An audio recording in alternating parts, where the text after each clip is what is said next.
Khan ji, thank you. बहुत शुक्रिया काबिल एहतराम अधिष्ठाता जी, आपने मुझे श्री राज्यपाल जी के अभिभाषण पर बोलने का मौका दिया। उससे सबसे पहले मैं आपका शुक्रिया अदा करता हूँ। उसके बाद मैंने अल्फाज से अपनी बात को शुरू करूँगा कि इबादतों की तरह मैं ये काम करता हूँ। मैं जिससे भी मिलूँ पहले सलाम करता हूँ। मुखालफत से मेरी शख्सियत संवरती है। मैं दुश्मनों का बड़ा एहतराम करता हूँ। मैं डर चुका हूँ बहुत सायादार पेड़ों से, तभी तो धूप में बिछाकर आराम करता हूँ। और मुझे खुदा ने जो बख्शा है खिदमतों का हुनर है मेरे पास, जो भारत के नाम करता हूँ। मैंने जब अभिभाषण को गौर से पढ़ा तब पाया कि उक्त अभिभाषण में सरकार ने अपनी आंकड़ा प्रबंधन की महारत का उत्कृष्ट प्रदर्शन करते हुए पसंद को दिखाने और नापसंद को छुपाने का काम किया है। अभिभाषण में अंकित तथ्यों की तुलना जमीनी हकीकत से करने पर पता चलता है कि इसमें अंकित दावे झूठे और खोखले हैं।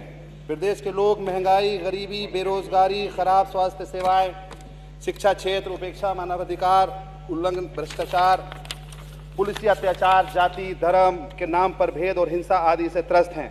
नीति आयोग की रिपोर्ट के अनुसार उत्तर प्रदेश में 52% गरीबी होना, राष्ट्रीय महिला आयोग की रिपोर्ट के अनुसार महिलाओं के विरुद्ध अपराधों की शिकायतों में 54% उत्तर प्रदेश से होना इस अभिभाषण को सरकार की विफलताओं पर पर्दा डालने का निरर्थक प्रयास सिद्ध करता है।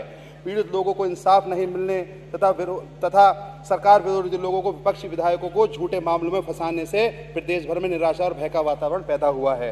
प्रदेश सरकार की केंद्र सरकार के निर्देश पर कारपोरेट परस्त नीतियों से प्रदेश का किसान, नौजवान, मजदूर, महिलाएं, छोटे व्यापारी, सरकारी कर्मचारी और सभी परेशान होकर पूरी तरह नाउम्मीद हो चुके हैं। इन सभी लोगों की अभिभाषण में केवल इसलिए परंपरागत चर्चा की गई है ताकि उन्हें लगे कि उनकी चर्चा हो रही है। हकीकत में न केवल इन लोगों बल्कि चौकीदार, होमगार्ड, पीआरडी जवान, आशा, आंगनवाड़ी, एएनएम, शिक्षा मित्र, उर्दू टीचर, शिक्षानुदेशक, वित्तविहीन कॉलेज शिक्षा, मनरेगा कर्मी, केयर टेकर, पंचायत सहायक आदि मानदेय कर्मियों के हितार्थ भी हालात बदलने वाला कोई सकारात्मक निर्णय सरकार ने नहीं किया। इस अभिभाषण में सरकार की पुरानी घोषणाएं और वादों का उपलब्धि के रूप में जिक्र नहीं होना उस मजमा लगाने वाला की तरह है जो सांप और नेवले की लड़ाई दिखाने का वायदा करके भीड़ को केवल अपना चूरन या मंजन भेज देता है। मैं सरकार के संरक्षण में अब तक किए गए हर प्रकार के भेदभाव और विभिन्न चुनाव और उपचुनावों में सत्ता पक्ष द्वारा की गई जाति को इसलिए समाप्त करने का अनुरोध करता हूं कि हम सभी भारत माँ की संतानें हैं और भारत माँ अपनी किसी भी संतान के साथ जाति से दुखी ही होगी और कभी खुश नहीं हो सकती। मैं सरकार की नाइंसाफी पर पर्याय बन चुके बुलडोजर नीति पर भी केवल एक शेर सुनाना चाहता हूँ। अमीर शहर बुलडोजर चलाना खूब है लेकिन, अमीर शहर बुलडोजर चलाना खूब है लेकिन लहू जब अदल का बहने लगे अच्छा नहीं होता। मैं अभिभाषण पर चर्चा करते हुए माननीय अधिष्ठाता महोदय आपके माध्यम से स्थानीय जनहित के भी कुछ मुद्दे अपने रखना चाहता हूं।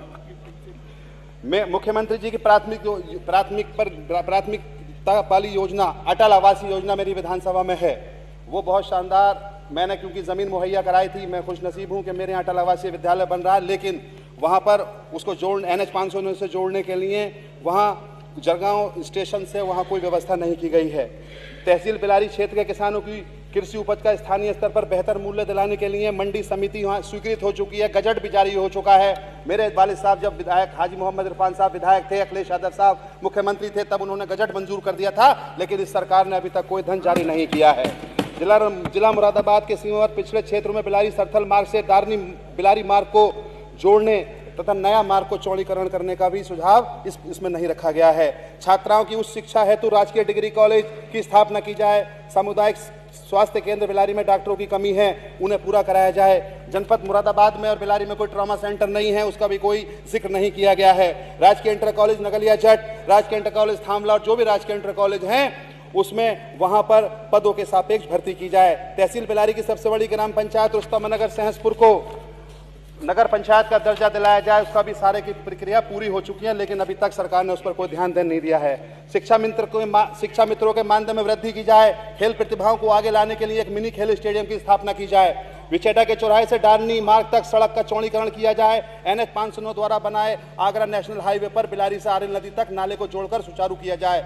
जनपद मुरादाबाद में जो हवाई अड्डा बना है वो सिर्फ हवाई है, वो 2 दिन के लिए इनॉग्रेशन तो हुआ, लेकिन अधिष्ठाता महोदया कोई कार्य वहां नहीं हुआ। आप जाकर देख लीजिए। मैं चाहता हूं कि सरकार संज्ञान ले और वहां से हवाई यात्रा शुरू कराई जाए। और मैं ये कहना चाहता हूं, जो हमारी बिलारी में गेस्ट हाउस बना हुआ है, उस पीडब्ल्यूडी गेस्ट हाउस में भी पीडब्ल्यूडी मिनिस्टर साहब बहुत जगह है, वहां पर को धन जारी करने का कोई प्रावधान, कोई भी बात इसमें नहीं रखी गई है। मैं बिलारी में आयुष अस्पताल के नाम पर रिक्त पड़ी भूमि पर अधिशेष आयुष अस्पताल का निर्माण कराया जाए। युवा बड़ी संख्या में बेरोजगार है, उनको रोजगार मुहैया कराया जाए। धन्यवाद माननीय सदस्य। ग्रामीण आबादी के ऊपर से होकर गुजर रही हादसों का सबब बन रही हाई टेंशन लाइन को स्थापित किया जाए। नगर बिलारी में पुस्तकालय बनाया जाए। अंत में बस एक बात मैं आपसे कहना चाहूंगा, एक उर्दू जबान पर 2 अल्फाज, बस 30 सेकंड में खत्म कर दूंगा जल्दी, कि सब जबानों की जान है उर्दू।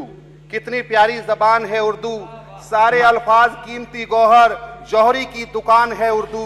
ये तराशे हुए हंसी जुमले जैसे हीरो की कान है उर्दू। एक एक लफ्ज मिसले शीरो शकर, कितनी मीठी जबान है उर्दू। सारी दुनिया में जिसकी शोहरत है, फख्रे हिंदुस्तान है उर्दू। ख्वाह हिंदू हो, सिख हो या मुस्लिम, हर बशर की जबान है उर्दू। शहरे दिल्ली का सिर्फ दिल ही नहीं, सारे भारत की जान है उर्दू। हैदराबाद हो, लखनऊ ही नहीं, हर जगह की जबान है उर्दू। और कितनी सदियां गुजर चुकी, लेकिन आज तक नौजवान है उर्दू।